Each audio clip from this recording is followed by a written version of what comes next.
नमस्कार, आप सभी का स्वागत है हमारे YouTube चैनल दीसो ऑनलाइन सर्विसेज पर। तो आज हम बात करेंगे भारतीय नौसेना एमआर फॉर्म के बारे में, जिसकी आवेदन की प्रक्रिया शुरू हो चुकी है, जो कि 14 मार्च 2026 से 6 अप्रैल 2026 तक रखी गई है। तो आइए दोस्तों जानते हैं इसकी पात्रता और शर्तें।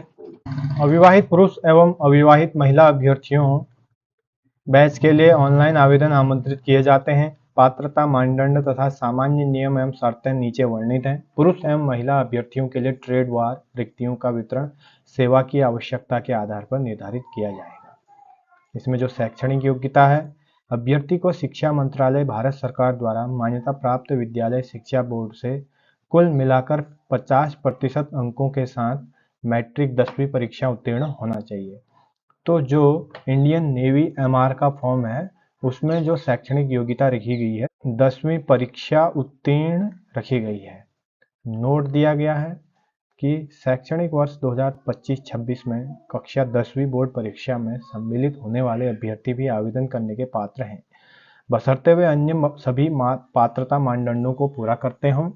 ऐसे अभ्यर्थियों का चयन तभी किया जाएगा जब वे भर्ती प्रक्रिया के आगामी चरणों के दौरान मूल अंक पत्र प्रस्तुत करेंगे। अंक पत्र की इंटरनेट प्रति स्वीकार्य नहीं होगी। साथ ही ऐसे अभ्यर्थियों को संबंधित श्रेणी के लिए निर्धारित कुल तथा व्यक्तिगत विषयों में न्यूनतम अंक प्राप्त करना अनिवार्य होगा। अब आयु मानदंड देख लेते हैं। अग्निवीर 01 2027 बैच अभ्यर्थी का जन्म 1 दिसंबर 2004 से 31 मई 2009 के बीच दोनों तिथियां सम्मिलित होना चाहिए। और अग्निवीर 02 2027 बैच अभ्यर्थी का जन्म 1 मई 2005 से 31 अक्टूबर 2009 के बीच दोनों तिथियां सम्मिलित होनी चाहिए। ये दोनों तिथियां रखी गई हैं कि इसके बीच में अभ्यर्थी की डेट ऑफ बर्थ होनी चाहिए। वैवाहिक स्थिति जान लेते हैं। केवल अविवाहित भारतीय पुरुष एवं महिला अभ्यर्थी ही भारतीय नौसेना में अग्निवीर के रूप में नामांकन के पात्र हैं। नामांकन के समय अभ्यर्थियों को अविवाहित होने का प्रमाण पत्र देना होगा। अग्निवीरों को भारतीय नौसेना में 4 वर्ष की पूरी सेवा अवधि के दौरान विवाह करने की अनुमति नहीं होगी। यदि कोई अभ्यर्थी सेवा अवधि के दौरान विवाह करता है या अविवाहित होने का प्रमाण पत्र देने के बावजूद पहले से विवाहित पाया जाता है या जाती है, तो उसे सेवा से बर्खास्त कर दिया जाएगा। है सेवा अवधि। अग्निवीरों का नामांकन भारतीय नौसेना अधिनियम 1957 के अंतर्गत 4 वर्ष की अवधि के लिए किया जाएगा। अग्निवीर एक विशिष्ट रैंक होंगे जो वर्तमान किसी भी अन्य रैंक से अलग होंगे तथा भारतीय नौसेना में सबसे कनिष्ठ रैंक माने जाएंगे। इंडियन नेवी अग्निवीर एमआर के अवकाश के बारे में जान लेते हैं। अग्निवीरों को प्रतिवर्ष 30 दिन का अवकाश मिलेगा। इसके अतिरिक्त सक्षम चिकित्सीय अधिकारी की सलाह के आधार पर चिकित्सकीय अवकाश भी दिया जाएगा। वेतन भत्ते एवं अन्य लाभ। अग्निवीरों को 30,000 प्रति माह का पैकेज दिया जाएगा। जोखिम एवं कठिनाई भत्ता, वर्दी तथा यात्रा भत्ता भी दिया जाएगा। सेवा निधि। अग्निवीरों को उनकी सेवा अवधि पूर्ण होने पर एक मुफ्त सेवा निधि पैकेज दिया जाएगा, जिसमें उनकी मासिक अंशदान राशि तथा सरकार द्वारा समान अंशदान शामिल होगा, जैसा नीचे दर्शाया गया है। तो आप ये टेबल देख सकते हैं कि अग्निवीरों को कब और किस हिसाब से उनको तनख्वाह मिलेगी और उनका जो हाथ में कितना कैश इन हैंड आएगा। अग्निवीर कॉर्पस फंड में योगदान 30% जाएगा। सरकार द्वारा कॉर्पस फंड में योगदान कितना जाएगा, तो आप इस टेबल को पॉज करके पढ़ लीजिए। आगे बढ़ते हैं। अब इसमें जो जीवन बीमा रखा गया है अग्निवीरों के लिए, अग्निवीर को सेवा के दौरान 48 लाख रुपए का गैर अंशदायी जीवन बीमा प्रदान किया जाएगा। अब आगे बढ़ते हैं। इसमें चयन प्रक्रिया के बारे में जान लेते हैं। चयन प्रक्रिया प्रथम चरण की INET 2026 परीक्षा मई 2026 को आयोजित की जाएगी। तो मई 2026 में 26 तारीख को आयोजित की जाएगी प्रथम चरण की परीक्षा।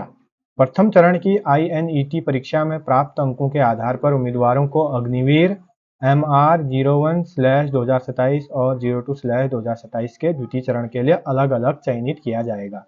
भर्ती की संभावित समय सीमा इस प्रकार है। तो भर्ती की संभावित समय सीमा जो रखी गई है लगभग 26 मई 2026 को, मई 26 तारीख 2026 को रखी गई है। अब इसमें जो फिजिकल स्टैंडर्ड रखा गया है वो देख लेते हैं। तो पुरुषों के लिए 6 मिनट 30 सेकेंड में 1.6 किलोमीटर की दौड़ करनी होगी और महिलाओं के लिए 8 मिनट में 1.6 किलोमीटर की दौड़ रखी गई है। पुरुष के लिए उठक बैठक रखे गए हैं 20, महिला के लिए 15। पुशअप रखे गए हैं पुरुष के 15, महिला के रखे गए हैं 10। पुरुष के सिटअप रखे गए हैं 15 और महिला के रखी गई हैं 10। चरण 2, उसके बाद जो चरण 1 में पास होगा वो चरण 2 में आएगा। चरण 2 प्रक्रिया रखी गई है लिखित परीक्षा।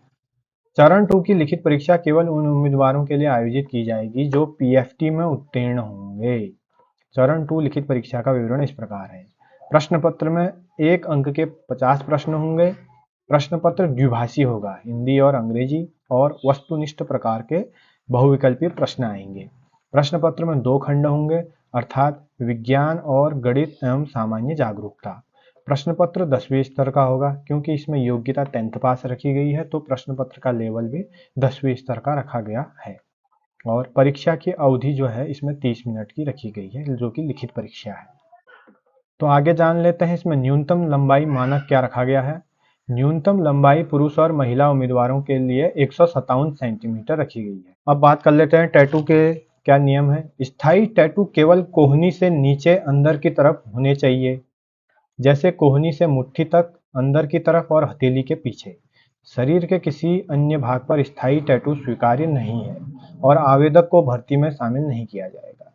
उम्मीदवार अच्छे शारीरिक और मानसिक स्वास्थ्य में होना चाहिए और ऐसी किसी बीमारी अपंगता से मुक्त होना चाहिए जिससे शांति और युद्ध दोनों समय में तट पर तथा समुद्र में कर्तव्य के सफल निष्पादन पर हस्तक्षेप करती हो।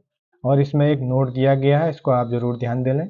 अभ्यर्थी को सलाह दी जाती है कि परीक्षा से पहले अपने कानों की वैक्स और दांतों से टार्टर साफ करके आएं। और इसमें एक दूसरा नोट भी दिया गया है।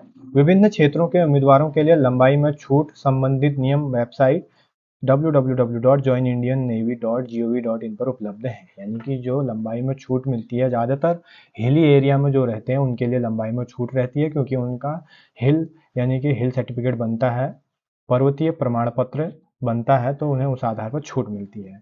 अब दृष्टि मानक देख सकते हैं आप। दृष्टि मानक क्या रखा गया है। दृष्टि मानक यहाँ रखा गया है, असंशोधित दृष्टि रखी गई है 6/12, 6/12। सही दृष्टि 6/6, 6/6। रंग धारण CP पास। प्रशिक्षण, इसका प्रशिक्षण कहाँ होगा, यानी कि जो ट्रेनिंग होगी। पाठ्यक्रम के लिए प्रशिक्षण अस्थायी रूप से 01/2027 बैच के लिए दिसंबर 2026 और 02/27 बैच के लिए मई 2027 में भानोपो चिल्का उड़ीसा में प्रारंभ होगा। तो जो भी इसकी प्रक्रिया होगी, आवेदन की प्रक्रिया है, वो सब ऑनलाइन होगी, क्योंकि अब ऑफलाइन नहीं होती है। तो ऑनलाइन आवेदन आप कर सकते हैं www.joinindiannavy.gov.in ऑनलाइन वेबसाइट पर जाकर। इसके सारे ऑनलाइन फॉर्म भरे जाएंगे। अब हम जान लेते हैं भर्ती गतिविधियां और संभावित समय सीमा। स्टेज 1 INET 2026 अग्निवीर चरण फर्स्ट के लिए आवेदन विंडो 14 मार्च से 6 अप्रैल 2026 तक खुली होगी, यानी कि 14 मार्च से 6 अप्रैल 2026 तक आप इसका ऑनलाइन आवेदन कर सकते हैं।